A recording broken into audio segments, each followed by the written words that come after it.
Assalamu alaikum student. Today our topic is refining of copper from chapter 7 electrochemistry. Refining of copper के बारे में हम जो है वो थोड़ा सा डिस्कस करेंगे। इलेक्ट्रोकेमिस्ट्री चैप्टर का लास्ट टॉपिक है रिफाइनिंग ऑफ कॉपर। तो रिफाइनिंग क्या है? रिफाइनिंग कहते हैं हम लोग किसी भी चीज़ की प्योरीफिकेशन करना, किसी भी चीज़ को प्योरीफाई करना। तो बेटा हमारे पास जो इम्प्योर कॉपर है उसको हम रिफाइन करते हैं बाय इलेक्ट्रोलिटिक मेथड। यानी कि हमारे पास इम्प्योर कॉपर है, हम उसको प्योर कॉपर में कन्वर्ट करना चाहते हैं, हम उसकी जो है वो उसमें से इम्प्योरिटीज़ वगैरह सारी जो है वो रिमूव करना चाहते हैं। तो बेटा हम उसके लिए क्या करते हैं, उसकी रिफाइनिंग करते हैं। अब रिफाइनिंग की अगर हम बात करें तो रिफाइनिंग भी बेटा सेम वैसे ही तकरीबन वैसा ही प्रोसेस है जैसा कि अब तक हम इलेक्ट्रोप्लेटिंग पढ़ रहे थे। इलेक्ट्रोप्लेटिंग पढ़ी हमने, क्रोमियम की, सिल्वर की। तो बेटा ये भी तकरीबन वैसा ही हमारे पास मेथड है। इसकी भी हम इलेक्ट्रोलाइसिस ही करते हैं। इन इलेक्ट्रोलिटिक सेल में हम क्या करते हैं, इसकी जो है वो रिफाइनिंग ऑफ कॉपर के लिए एक इलेक्ट्रोलिटिक सेल जो है वो बनाते हैं, सेल डिवेलप करते हैं जिसमें कॉपर की रिफाइनिंग की जाती है। तो जैसे बेटा जो सेल है इलेक्ट्रोलिटिक सेल, आपको पता है उसमें जो मेन उसके कंपोनेंट हमारे पास आ जाते हैं कि हमारे पास जो है वो एनोड, कैथोड और साथ में हमारे पास इलेक्ट्रोलाइट कोई भी होता है। ठीक है, तो उनका जो है वो ऑक्सीडेशन और रिडक्शन रिएक्शन होते हैं और बेटा वहाँ पे हमारे पास जो है वो उसकी रिफाइनिंग हो जाती है।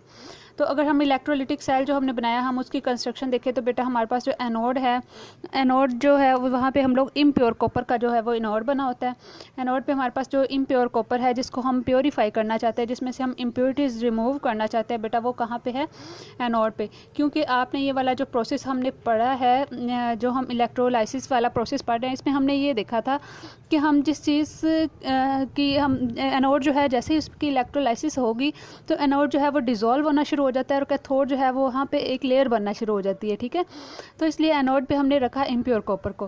कैथोड जो है बेटा जैसे ही कैथोड जो हमारे पास जो कैथोड है वहाँ पे क्या होगा, pure copper plate act as cathode. जो हमारे पास प्योर कॉपर बनता जाएगा बेटा वो हमारे पास क्या करेगा, कैथोड के तौर पर एक्ट करता है। ठीक है, तो हमारे पास यहाँ पे हमने देखा कि हमारे पास जो है रिफाइनिंग ऑफ कॉपर में हम देखते हैं इलेक्ट्रोलिटिक सेल है हमारे पास, जिसमें जिसका एनोड जो है वो इम्प्योर कॉपर का बना हुआ है, कैथोड जो है वो प्योर कॉपर का बना हुआ है। अगर हम इलेक्ट्रोलाइट की बात करें तो इलेक्ट्रोलाइट हमारे पास कॉपर सल्फेट का सॉल्यूशन होगा। नेक्स्ट बेटा हमारे पास जो इलेक्ट्रोलाइट है वो हमारे पास क्या है बेटा, कॉपर सल्फेट का सोल्यूशन है इन वाटर, या आप कह सकते हो aqua solution of copper sulphate. ठीक है, नेक्स्ट बेटा हमारे पास जो है वो आपको पता है कि हम रिएक्शन की बात करें तो ऑक्सीडेशन जो है वो कहाँ पे होती है, एनोड पे होती है। ऑक्सीडेशन का प्रोसेस है क्या कि बेटा हमारे पास लॉस ऑफ इलेक्ट्रॉन को बेटा हम क्या कहते हैं, ऑक्सीडेशन कहते हैं। तो यहाँ पे हमारे पास जो इम्प्योर कॉपर है बेटा, इम्प्योर कॉपर एटम जो होते हैं कहाँ से, एनोड से, वो इलेक्ट्रॉन लॉस करते हैं, इलेक्ट्रॉन लॉस करते हैं और कन्वर्ट हो जाते हैं कॉपर आयन में। ठीक है, ये कॉपर आयन जो है ये एनोड से निकल कर जो है वो इलेक्ट्रोलाइट जो सोल्यूशन है उसमें जाना शुरू हो जाते हैं और मूव करते हैं कैथोड की तरफ। ठीक है, तो जैसे बेटा यहाँ से ये जो है वो कॉपर आयन निकलते जाएंगे, इलेक्ट्रॉन लॉस होते जाएंगे, वैसे वैसे वो जो हमारे पास जो एनोड है वो भी ख़त्म होता जाएगा।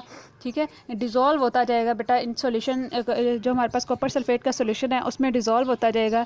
तो देखिए बेटा हमने देखा कि ऑक्सीडेशन जो है वो एनोड पे हो रही है और इसमें क्या हुआ है कि कॉपर एटम जो हमारे पास इम्प्योर कॉपर है वहाँ पे हमारे पास जो है वो इलेक्ट्रॉन लॉस हुए, उसमें से इलेक्ट्रॉन जैसे उसने दिए तो वो हमारे पास जो है वो कन्वर्ट हो गया कॉपर आयंस में। ये कॉपर आयन कहाँ जाएंगे बेटा, कैथोड की तरफ मूव करते जाएंगे।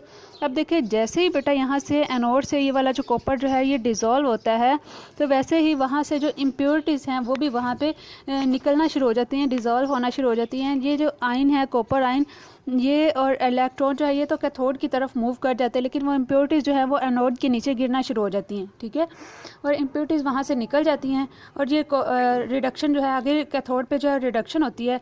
ये जो कॉपर आयन बने हैं सॉल्यूशन में, ये कॉपर क्या करेंगे, चूँकि उनके ऊपर प्लस चार्ज है तो ये कैथोड की तरफ यानी नेगेटिव टर्मिनल की तरफ अट्रैक्ट होना शुरू हो जाएंगे। वहाँ पर ये क्या करेंगे, वहाँ पर इलेक्ट्रॉन को गेन करेंगे और जैसे इलेक्ट्रॉन को गेन करेंगे तो ये वहाँ पर कैथोड पर डिपॉजिट होना शुरू हो जाएंगे। ठीक है, अब देखिए बेटा जो इम्प्योरिटीज़ थी वो वहीं रह गई और प्योर कॉपर आयन जो है वो वहाँ पे कैथोड पे डिपॉजिट होना शुरू हो गए। तो इस तरह से हम लोग कहते हैं कि हम कॉपर की रिफाइनिंग कर सकते हैं। उसकी जो इम्प्योर कॉपर था जैसे जैसे वो एनोड डिज़ोल्व होता जाएगा उसकी इम्प्योरिटीज़ भी निकलती जाएंगी और प्योर कॉपर जो है वो कैथोड पे डिपॉजिट होता जाएगा। ये देखिए बेटा हमारे पास जो है वो यहाँ पे हमारे पास जो है कैथोड का रिएक्शन बताया हुआ है कि हमारे पास जो कॉपर आयन है वो मूव करते हुए कहाँ चले गए, कैथोड पे चले गए। वहाँ पे उन्होंने इलेक्ट्रॉन को गेन किया और वो कन्वर्ट हो गए कॉपर में, ठीक है। ये कॉपर जो है ये हमारे पास कहाँ पे आ गया, कैथोड पे डिपॉजिट होना शुरू हो गया। तो in this way the impure copper is eaten away and purified copper atom is deposit और द कैथोड, यानी एनोड जो है वो आहिस्ता आहिस्ता क्या हो रहा है, ख़त्म हो रहा है, डिज़ोल्व हो रहा है, ईटन अवे हो रहा है, और जो हमारे पास प्योर कॉपर है वो कहाँ पे, कैथोड पे डिपॉजिट होता जा रहा है, ठीक है। तो ये एक हमारे पास डिफाइनिंग ऑफ कॉपर के लिए इलेक्ट्रोलाइटिक सेल जो हम बनाते हैं उसकी डायग्राम है। इसमें ये देखिए बेटा, हमारे पास जो है ये सेल है, इसमें ये वाला हमारे पास जो सोल्यूशन है ये कॉपर सल्फेट का इलेक्ट्रोलाइट सोल्यूशन है जो एज अ इलेक्ट्रोलाइट वर्क कर रहा है, ठीक है। ये हमारे पास एनोड है जो इम्प्योर कॉपर का बना हुआ है, ठीक है, बैटरी के पॉजिटिव टर्मिनल से कनेक्ट है, और ये हमारे पास जो है वो प्योर कॉपर कैथोड पर डिपॉजिट हो रहा है, कैथोड जो हमारे पास है नेगेटिव टर्मिनल है। जैसे ही बेटा इसमें से करंट पास होता है तो यहाँ पे ये जो एनोड है ये डिज़ोल्व होना शुरू हो जाएगा आहिस्ता आहिस्ता। इसके साथ साथ यहाँ पर जो है वो इम्प्योरिटीज़ जहाँ पर सारी जो है वो गिरना शुरू हो जाएंगी, ठीक है। इम्प्योरिटीज़ जो है वो इधर ही रह जाएंगी, जबकि कॉपर आयंस हैं वो यहाँ से ये जो कॉपर +2 आयंस है बेटा ये मूव करते हुए इधर आ जाएंगे कैथोड की तरफ, और यहाँ पे ये क्या करेंगे, इन इलेक्ट्रॉन को गेन करेंगे, यहाँ से इलेक्ट्रॉन गेन करेंगे जो इलेक्ट्रॉन कैथोड पे प्रेजेंट है, और वैसे ही इलेक्ट्रॉन को गेन करते हुए वहाँ पे डिपॉजिट होना शुरू हो जाएगा प्योर कॉपर। तो इस तरह से हम लोग क्या कर सकते हैं कि यहाँ पे हम ये इसको रिमूव करके निकाल कर तो हम यहाँ से जो है वो प्योर कॉपर को सेपरेट कर सकते हैं या हम इसको हासिल कर सकते हैं, ठीक है। तो ये हमारे पास जो है वो प्रोसेस था रिफाइनिंग ऑफ कॉपर का, कि हम रिफाइनिंग ऑफ कॉपर या प्योरीफिकेशन ऑफ कॉपर कैसे करते हैं। इसके अलावा बेटा जो हम मेटल एक्सट्रैक्शन के प्रोसेस पढ़ते हैं तो उसमें मेटल जो है उसकी एक्सट्रैक्शन के बाद लास्ट पे उसकी रिफाइनिंग की जाती है उन मेटल्स की।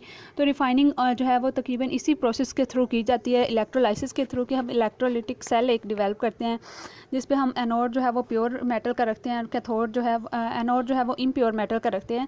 जैसे ही वहाँ पे इलेक्ट्रोलाइसिस होती है तो वो एनोड आहिस्ता आहिस्ता जो है वो डिज़ोल्व होता जाता है और कैथोड पे प्योर मेटल जो है वो डिपॉजिट होती जाती है, ठीक है। तो इस तरह से हम इस प्रोसेस के थ्रू हम किसी मेटल की प्योरीफिकेशन कर सकते हैं, जैसा कि हमने कॉपर की प्योरीफिकेशन आज डिस्कस की है।